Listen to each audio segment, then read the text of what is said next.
back. I'm Jay Weidner. You're listening to the Smoke and Mirrors Radio Hour. Music and sound can actually affect molecules and can cause them to change shape. If you're familiar with the works of cymatics, they would put lypodium powder onto stretched out canvas and then put beam music through the canvas, and as they changed the frequencies and the resonance, the powder would change shape into different geometries, which may not be all that interesting, but what it does is it proves that sound can change the structure of matter. And if that's so, then singing or chanting or maybe doing many other things with your voice can cure illness, can maybe even change your life and make you a happier person. We're talking to Shanti Shivani. That's what she does. She teaches how to use your voice to heal and to make your life better. She has a wonderful video called Sound Yoga, Nada Yoga, available at sacredmysteries.com. She also has several CDs out, and hopefully one day she'll even write a book. So anyway, Shanti, let's get back to what you were talking about. Yes. So what I was saying was that on the one hand, we have to sing the lower octave. I mean, for a female, for example, a Western female, let's say your middle do, we call it the sa, would be D, D sharp, A. So one octave below, you want to sing at least one octave below, and you have to slowly open up your body to be able to sing that low. And my experience was, it was almost like I was opening up my inner channel, which we call sushumna in yoga, and it's almost like you become this flute.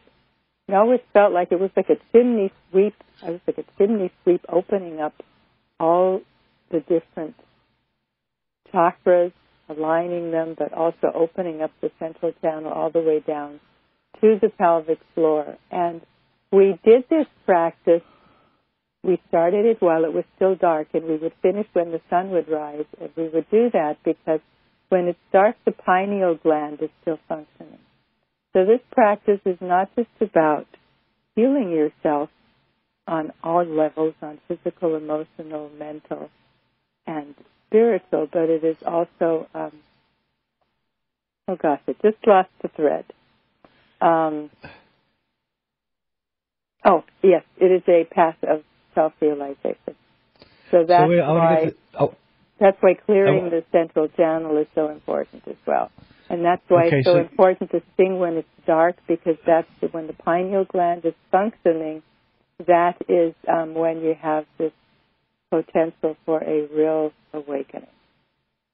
And I actually experienced that. I exploded 3 times into white light inside and out when I was able to sing that low do or sa, when I had really opened up the central channel. And if you've had that experience, it's like you go beyond time and space. You have no clue how long you have been in this state.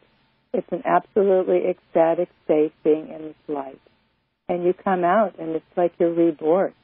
It's like you've cut off with your past, and you're in the present, and from there on you move forward. It was great. So let me ask you a question here. You say that you would go out early in the morning? I wouldn't go out. I would sit in my bed. I would sit in my bed and play my tempura. And then the sun would rise. Well, when I was done, I would go out and sit and watch the sunrise. I was very fortunate. I was living right on the banks of the Ganges.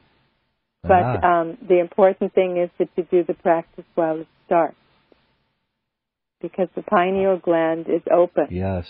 And it closes as soon as the sunlight comes up. That's right. So that now you actually, what you did was you're building up melatonin in the dark and then reshaping it using music.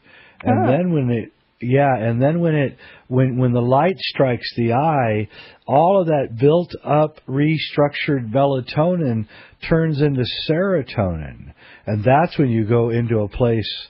I mean, I bet you that was quite an experience, actually. That's high alchemy there. Well, you know what I think also coincided with that particular moment, as you probably know, our breath moves from the Ida to the Pingala, which means the moon nadi to the sun nadi, and then it goes only for a very short period of time into the central channel, which is called Sushumna. And I think that my breath might have been in Sushumna when I was singing that low sa, and everything was open, and then I just exploded into this white light. So that experience, it's not something that you can control. There's always the element of grace, of course, right? Yeah. So, but I want to get back to the healing and transformative power of working with the voice, and that is something else that I experienced that my Indian teachers did not experience, because they started singing when they were children. So I started singing when I was 31 years old, and I had all these repressed emotions nicely pushed away, most of them down in my pelvic area. And because of also singing these low sounds, you get in touch with the lower chakras, and you start awakening these repressed feelings of anger and repressed sexuality and grief. And so a few months into doing this practice, I was just flooded with all these emotions coming up from the past. And I was a mess. I went to my teacher. I said, what am I supposed to do? And he says, I don't know. So I had to actually learn about all these things, how powerful this way of singing with your whole body, with the natural voice, is in clearing the emotional body, besides, of course, aligning you with spirits and clearing the mental body and so forth. So do you have any questions?